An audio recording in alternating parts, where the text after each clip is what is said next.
Welcome! In this tutorial, we'll guide you through creating and managing direct orders step by step. To manage direct orders, click on Direct Orders, located in the left menu. On the page that opens, click the Add Direct Order button at the top right, then select your project, company, and supplier for the order. Enter your currency, order date, payment method, and payment terms if applicable. Once these details are entered, click Save and Continue. The page will display your direct order details. Scroll down slightly and click Add Material to Order to open your material list. Enter the desired amount into the quantity field in your material list. Once the quantity is entered, the material is assigned to your order.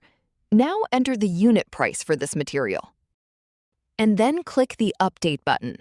After clicking Update, you can manage the approval process for your order. Within the system, you can use various options to reject, delete, or request a revision if needed. And if you are the final approver, click the Approve button to move the order through the approval flow. Once the approvals are given, you need to complete the receiving process for the direct order. Order is added. Close the page after approvals, return to the direct orders list, and click Delivery on the corresponding order row. Under Delivery, you can enter a delivery note first and an invoice later, or select Delivery Note and Invoice to complete the receiving process in one single step.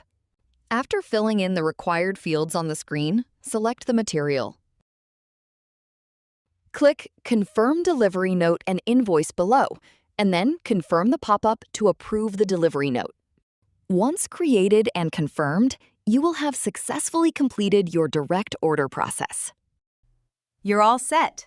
You can now easily manage direct orders and approvals in the system. Thanks for watching.